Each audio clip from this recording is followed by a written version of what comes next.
everyone, this is this week's Sacristo-nory with Miss White, and the book that we're doing is A Magical Muddle. Thought it would be nice with the run up to Halloween, and Miss Miller said that this week it's been the best book that she's shared and has been most enjoyed, so I thought we could share it today. It was Monday evening at Cobweb School for Young Witches.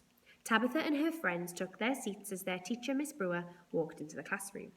She was the strictest teacher in the whole school. "Today is a very important day," announced Miss Brewer. "The head witch will be coming to inspect the school, so we must all be on our best behaviour." Tabitha was worried. She wanted to impress the head witch, but sometimes her spells went wrong. Tabitha needed a brilliant idea. At playtime, she crept into the library and found a dusty, ancient spellbook. Inside it, there was a brain box spell. "Oh, this will make me really clever, and that will impress the head witch," she thought. She took out her wand, but before she could cast the spell, she heard some distant footsteps. Tabitha knew she wasn't supposed to be inside at playtime, so she read the spell really quickly and tried to remember it. "Swirling, twirling, whirling too, make me smart with a bibbly-boo." And she slammed the book shut and ran outside. When no one was looking, Tabitha started to spin. "Swirling, twirling, whirling too, make me smart with a dibbly-doo." And with that, there was a huge puff of lavender smoke. When Tabitha returned to class, Miss Brewer was incredibly angry. "What will the head witch say when she sees this?" she asked crossly. "Of all the days to have a cat in class." Tabitha explained what had happened. "I must have got the spell wrong," she said. "Well, make sure that you change yourself back into a witch before our special visitor arrives," said Miss Brewer. But Tabitha didn't know how. So at lunchtime, Mimi offered to help Tabitha. "I know the brain box spell," she said, "and if I cast it on myself, I'll become clever enough to change you back, don't worry." Mimi started to spin. "Swirling, twirling, whirling too, make me smart with a wibbly-woo." And with that, there was a huge puff.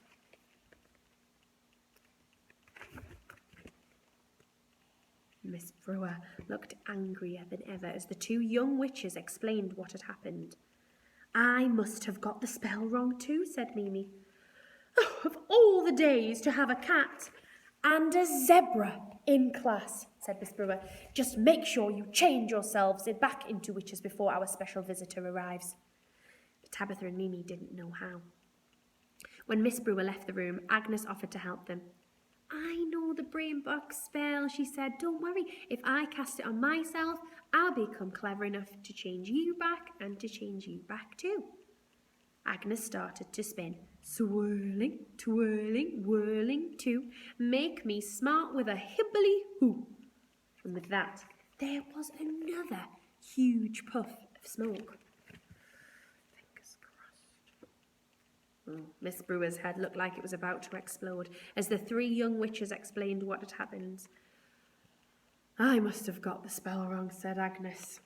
"Can you spot why?"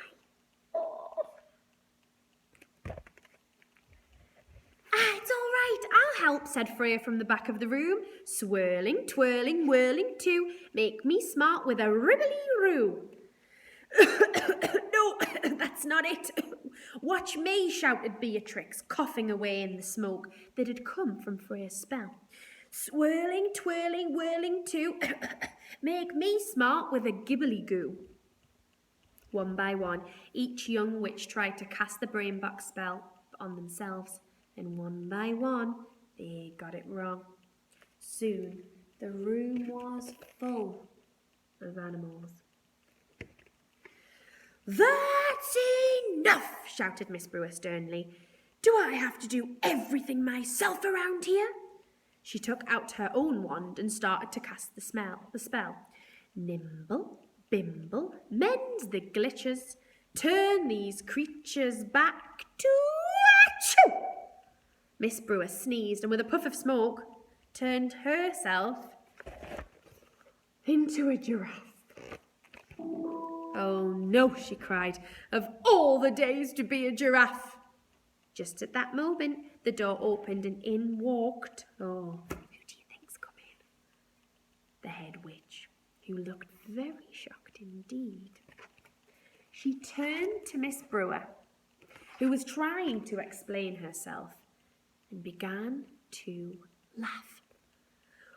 "What a welcome," the head witch chuckled. "I just love to see that you young witches who wanted to give things a try and help each other out are seeing the positive side of working as a team." Miss Brewer stopped looking so worried, and she began to laugh too. "Now," said the head witch, putting some ticks on her inspection sheet, "I'm feeling quite left out. Who here can turn me into a unicorn?" Tabitha raised her paw. "Wow, I don't know if I can, but I'll give it a try." "Just do your best," said the head witch, "and don't worry if it goes wrong, because I always did like a surprise."